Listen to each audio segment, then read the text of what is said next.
Coming home from duty to find Dad sold my house. It's for the family, he lied. I proved the POA was fraudulent and kicked them out of my property. I had hardly gotten out of the taxi when I noticed the two of them standing on my porch. My father and older brother smirked, as if they'd been waiting all day to deliver a punch I'd never seen coming. My sea bag was still hanging over my shoulder. My boots are still dusty from Okinawa. And I hadn't even walked 4 feet toward the house when my father shouted it. "You are now homeless." Just like that. No greetings, no welcome home. Just a sentence that slammed me harder than any blast wave I'd ever experienced downrange. I froze. "What are you talking about?" I inquired, but my brother snorted into his beer and added, "We sold your house, sis. Try to keep up." They truly laughed at me, at their daughter, and at their sister returning home after an overseas deployment to discover everything gone. My father pointed lazily at the front door, as if this were just a game. "Your sibling needed assistance. Family makes sacrifices for family. You were not here.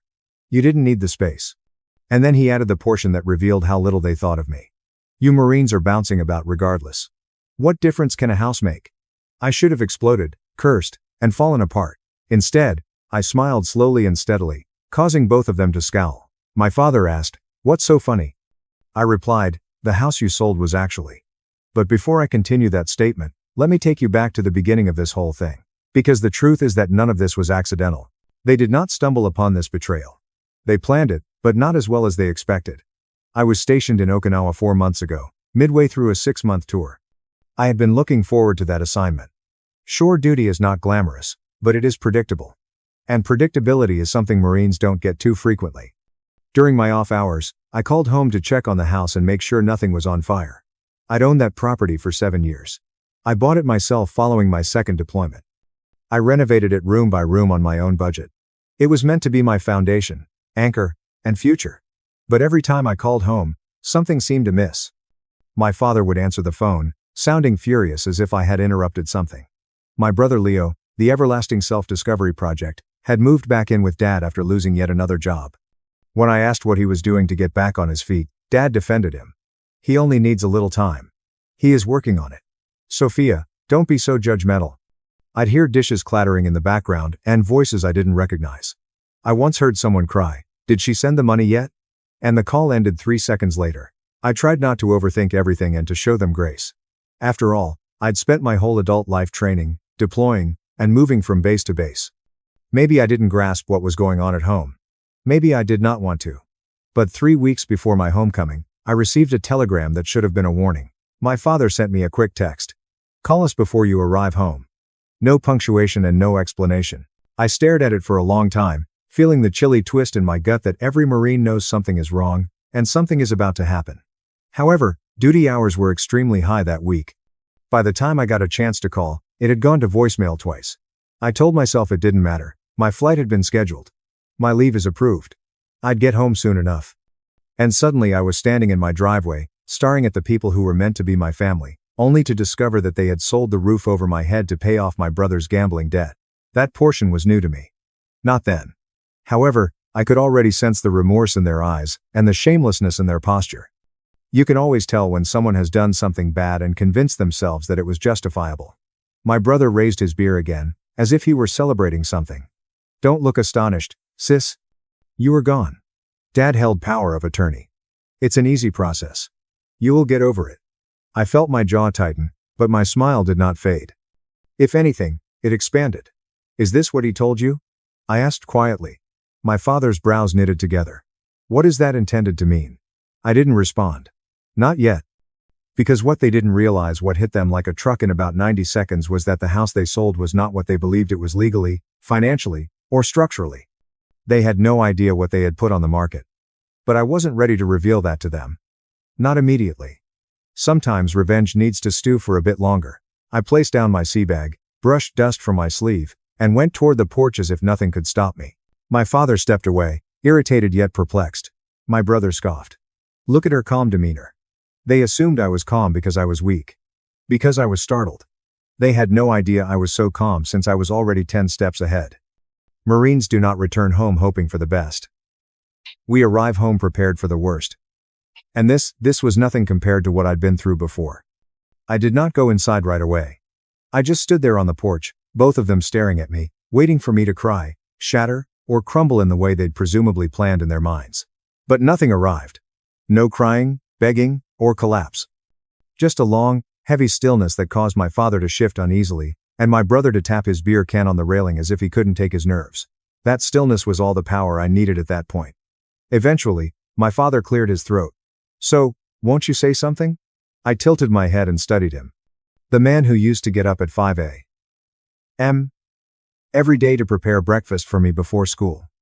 The man in the first row of my boot camp graduation, tears in his eyes. The man who hugged me so tightly before my first deployment that I could not breathe. I wondered when he had stopped being that man. I wondered when I stopped being his daughter and became his backup bank account. "When did you sell it?" I inquired, voice steady. 4 weeks ago, he stated. It was the correct thing to do. Your sibling needed assistance. There it was again. Needs always require.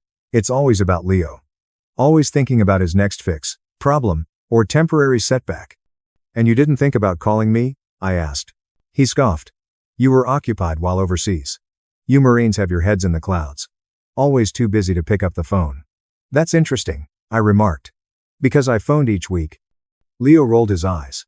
"Okay, here we go." I turned to face him. "Did you know? Did you really sit there and watch him sign away my home?" He shrugged, lazily, unconcerned. Dad claimed everything was okay. I believed him.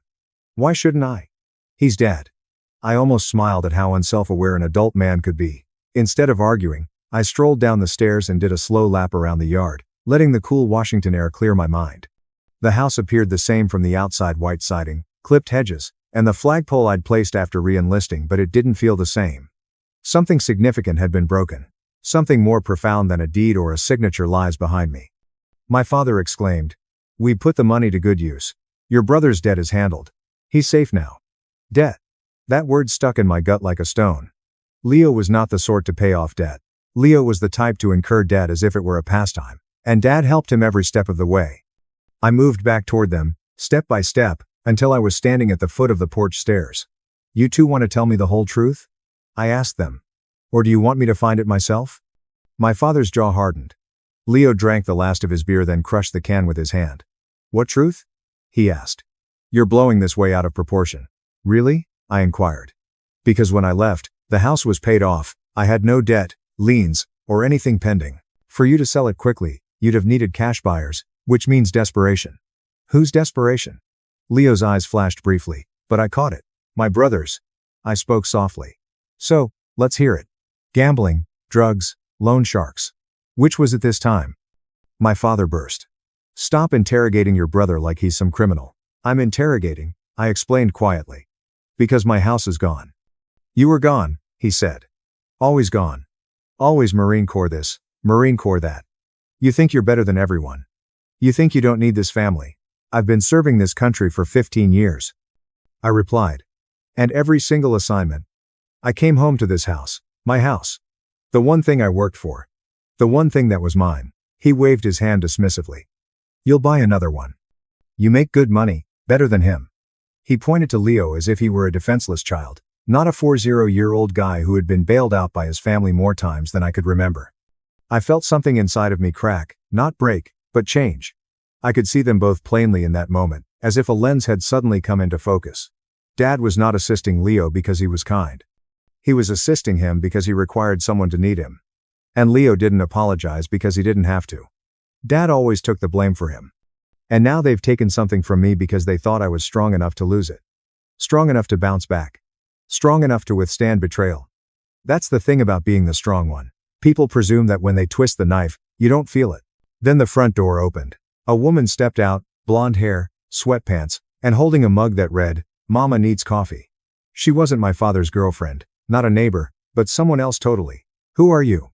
I inquired. She grinned gently. "I'm Rachel, the new owner." My dad winced. Leo shifted.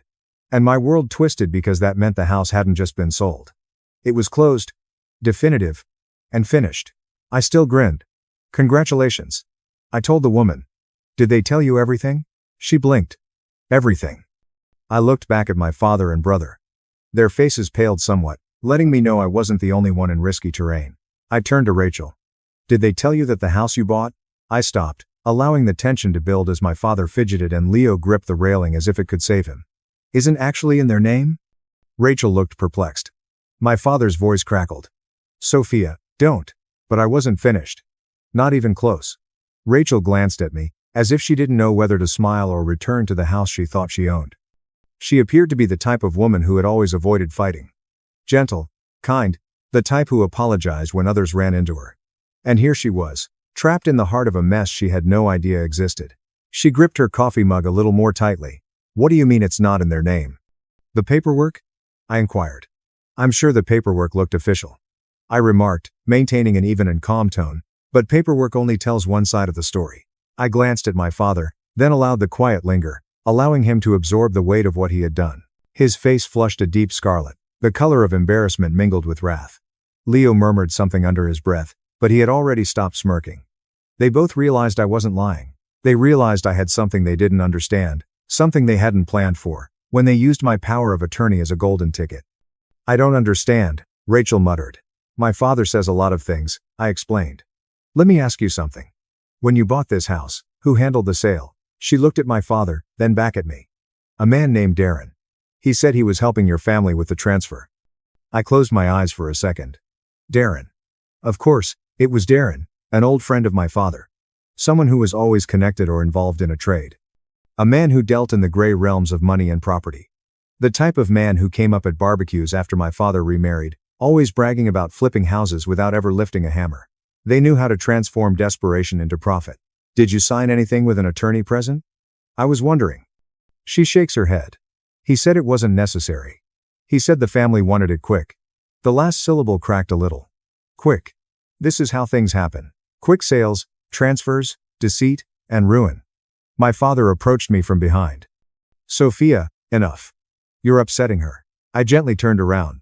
Upsetting her? You sold her a house you had no right to sell. You stole from me, and you put her in the middle of it.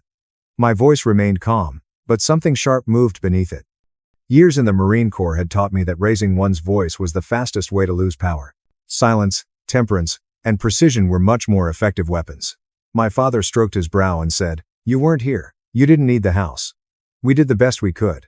The best you could? I repeated. Or the fastest way to clean up another one of Leo's disasters. Leo stiffened. It wasn't a disaster. It was a misunderstanding, he explained. A misunderstanding that cost thousands, was my reply. Or tens of thousands. Let me guess, sports betting, poker, or did you finally graduate to loan sharks? He looked away, his jaw stiff. That was plenty of an answer. I turned back to Rachel. How long have you been here? A week, she replied gently. We just moved in. And did you wonder why the sale went so fast? She paused a little.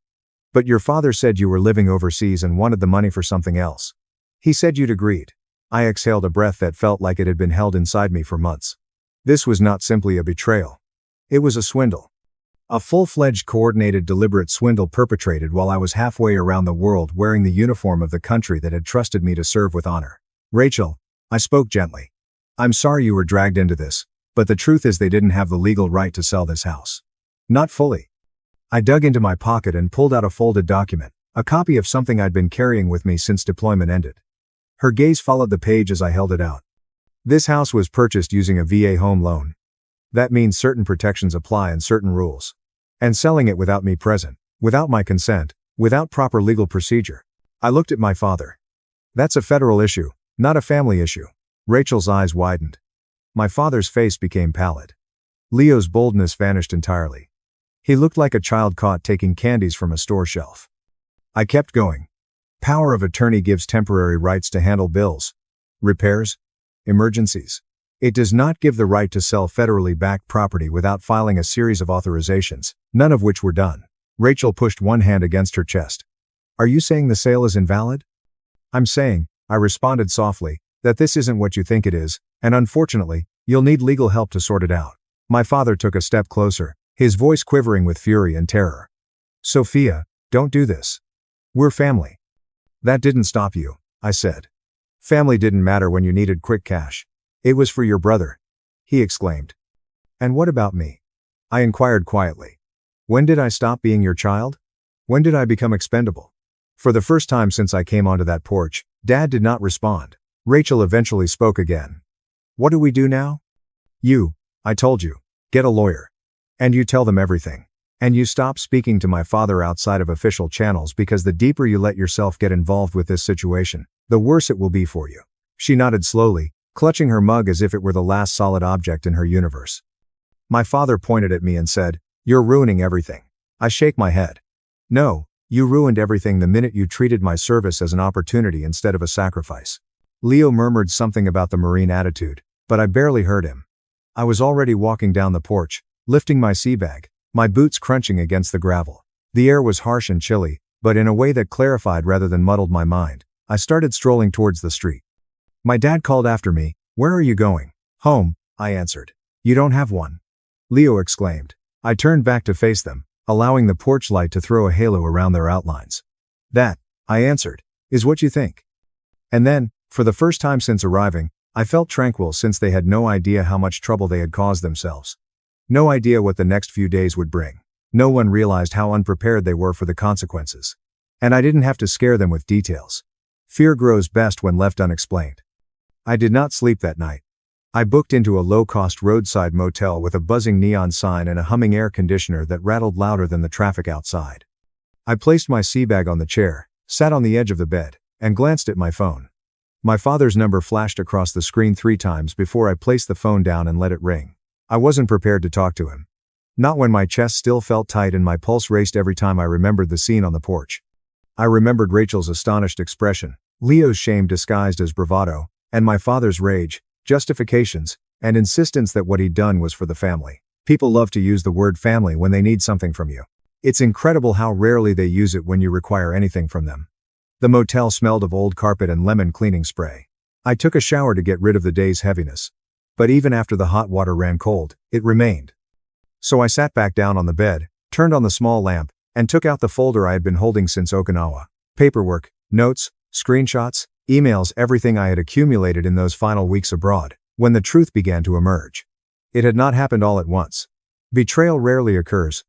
It starts with small gaps, awkward silences, hazy explanations, and incomplete sentences.